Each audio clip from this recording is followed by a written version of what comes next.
folks, welcome to Rob's Table. We're going to do an unboxing of North Africa 41. So my friend Dave just got this in his hot little hands, and he's quite eager to play it. Now, right now he's playing the Normandy 44, both designed by Mark Simonitch, by the way. And once I do this unboxing, I'll be able to get my hands on the Normandy 44, and I'll be able to start playing that one. So let's break it open and see what's inside. All right, so here we have North Africa 41, Western Desert, March to December 1941. So the focus of this should be Rommel's offensive, where he tries to take Egypt. However, he gets held up in the town of Tobruk by those brave Australians, and he never actually makes it to his goals. And then, of course, the Allied Operation Crusader pushes him back almost right to the original starting point. So scale-wise, we're looking at brigades, regiments, and battalions. And on this map, every hex is about 8 miles across. So we're looking at half a month game turns, and we can have 2 to 3 impulses per game turn, representing 3 to 7 days each. Now, it does come with 3 scenarios: the campaign game itself, Enter Rommel, and then a Crusader. So it's got both ends of the offensives from the Axis and then the Allies, as well as the main campaign itself. Now, the map itself is fairly large. We're going to show that separate. It's about 5 foot 1.5 inches long, so it's going to be a little bit of a table size that you're going to need to play this. Complexity-wise, is looking at a 5, and same with solitaire suitability is at a 5, so medium playability. Now, 3 to 12 hours. I assume if you have 2 competent people that know the rules very well playing this, it could probably take that long. But me, I'm just getting into this kind of gaming, and I don't know the rules at all. So what we're looking at is 2 paper maps inside, 2 sets of counter sheets, a rule booklet, a playbook, and 2 6-sided dice. And then we have 2 setup and reinforcement cards. So this is where you lay out all your forces for reinforcement and setting up, as well as some combat results table and player aid cards. Yeah, so GMT 2023, designed by Mark Simonitch. So these are all relatively recent games. Let's crack it open, see what's... And I figured out why there was no content. You have these nice little empty pockets here to hold things like the dice, and just give it a little bit of extra space. But again, that little half-inch of material is still quite hefty compared to the size of the box. So I guess we do have room, if you want to take this out, to put your storage counter trays or what have you, your Ziplocs. All right, so first thing up, we have the rules of playbook. It's all paper copy, not glossy. Good texture to it. 20 pages total, and we have our index at the back.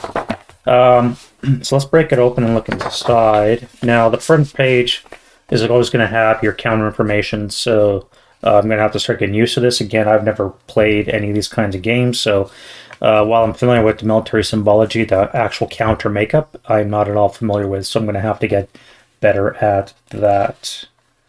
So it looks like we've got several units in play, including Wehrmacht, Luftwaffe, and Italian, that are all separate colors. And then you have the Poles, Czechs, South Africans, excuse me, and Commonwealth British as well, all in various shades. Interesting. So there's going to be some Czech in there. Very cool. Here we have our sequence of play. So if you're familiar with these series of games, Holland 44 is the only one I've really seen, but never delved into. It's roughly the same. You have a preparation and action phase, and then you have the actual player turn. In this case, the Allied goes first, and then that's followed up with the Axis player doing the same steps. In Normandy 44, it's reversed. The Axis go first. More information on stacking and land movement. Now, the map does contain several of these desert hexes they don't have the hex grid itself, just the vertex points used for general reference. I assume this is the main Sahara Desert that most of the action did not take place in. It would have been closer to towards the coast.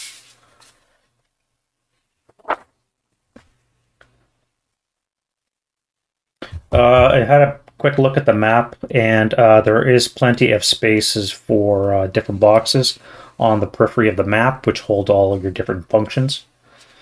And again, this is going to be quite a large map, so once you start using those player aids in conjunction with the map, you're probably going to need a fair bit of real estate to hold it all together.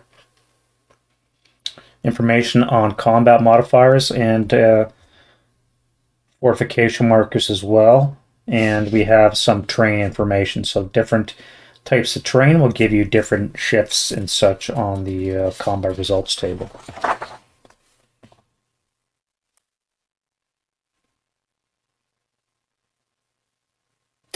Interesting one here is the EX result on the table, which means exchange. Now your opponent gets to determine which unit is involved in that action that is losing a step. So depending on the victory conditions, you may want to try and stack the odds in your favor that you don't roll that number, just because the chance of your opponent taking off one of your best units is probably pretty high, so you want to try and avoid that if you can swing it that way. I mean, you're subject to the dice regardless, so it's something to think about.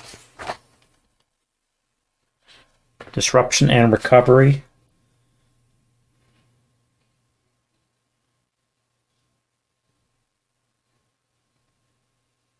So typically non-good order units that probably have had to retreat for some reason or another. And depending on how badly they were mauled in the process, they'll probably become disrupted. And of course, we have supply and attrition. So supply, like most of these games, is going to be very important. In order for you to do certain functions, you're going to have, I believe, the right amount of supplies handy to do everything that you want to do. Quite lengthy page on artillery support units. And we have some special units, including good old 88 Flak, which I think made its first appearance in this game against tanks.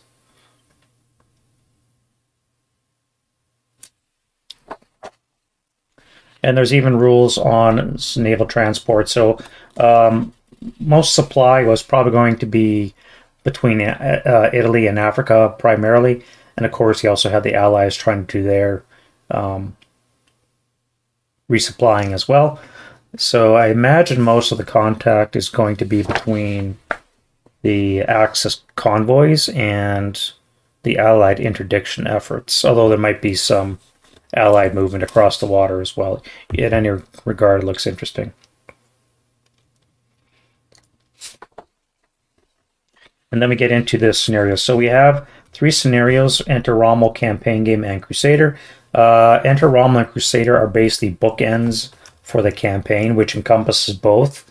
And the campaign game uses the setup for scenario 1. So if you want to play the full 19 turns, remember each turn is about a half month, and each half month has several impulses in it, representing 3 to 9 days. So it's if you want to play the full 19 turns, the full 6 months, whatever it was, then you can start off with the setup as per Enter Rommel, and then you'll finish off with the Allied Crusader coming on.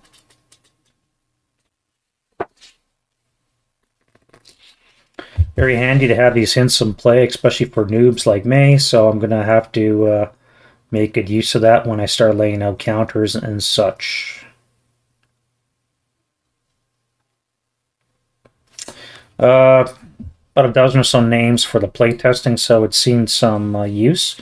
I've heard lots of good about Mark Simonitch's games, and I'm sure I'm not going to be disappointed by this one or the Normandy one that I'm hoping to get my hands on.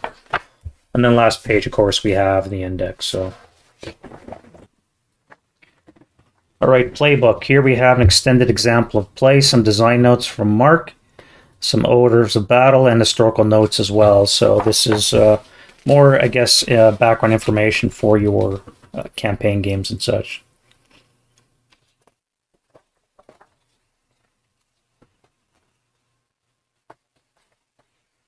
Again, same kind of material as the rules book, same construction of the paper, and again, the same large font, 2-column format.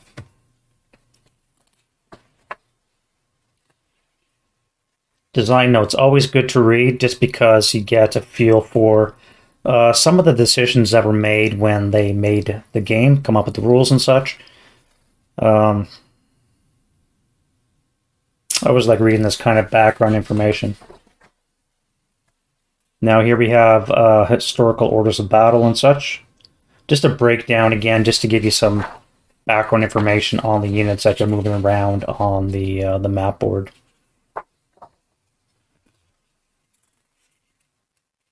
Very cool. Quite extensive bibliography. Wow. Obviously Mark has done his research. That's good to see. So it should be, from what I understand, his modules are quite highly rated. So I'm not anticipating any shortcomings yet.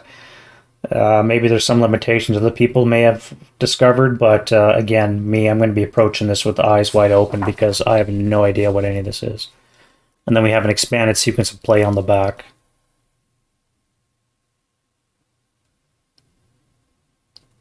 So in this one, the Allied goes first, and then the Axis comes second.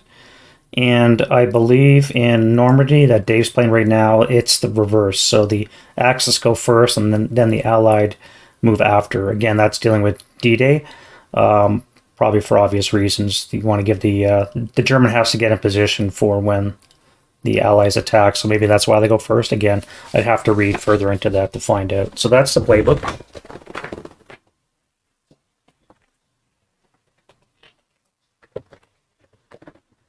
And here we have a lot of setup counter sheets, access setup and reinforcements on one side.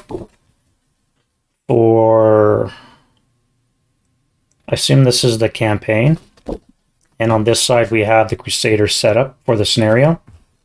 And the same with the Allies. Again, we have a Crusader side for that operation, and then we have the campaign and the first Rommel scenario as well, because it uses the same starting setup. So that's very cool. Combat results table.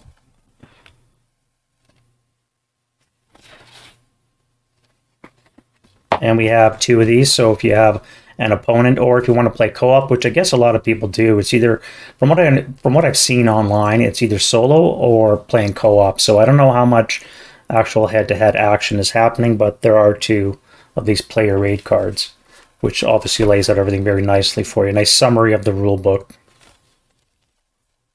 with the train chart on the back. So there's two of those, and one each for the Allied and the Axe setup and reinforcements.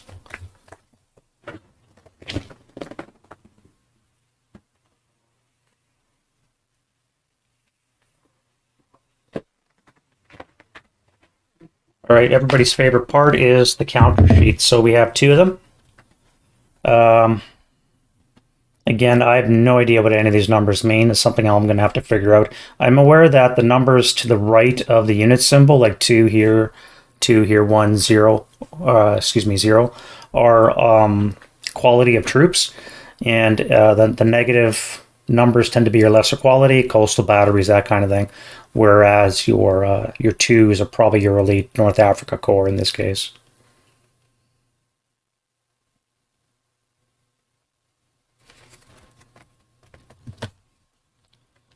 Counters look to be a little bit thicker than I'm used to because I normally play Advanced Squad Leader, and the counter sheets seem to be a little bit thinner in that game, which probably is for the better. They're more substantial. They all look to be half-inch size.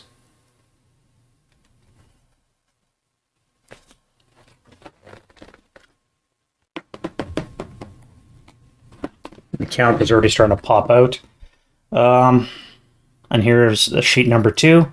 Not a lot of counters for the size of map that you're going to be playing on, so it's going to be interesting to lay this out and see what it all looks like. Yeah, so there's only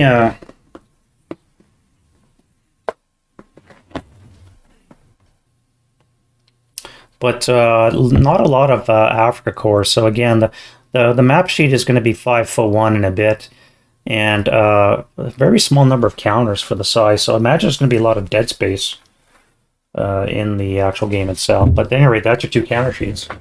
All right, so here we are looking at the map sheet. You can see where the two join in the center. So it's actually two maps. Again, together comes to about 5 foot 1 inch. Looks to be about 22 inches or so wide. And you can see on the left side here, you've got all of the desert hexes, as I call them, without the hex line. So that would be the Sahara proper and probably the less traveled part. So let's zoom into the area.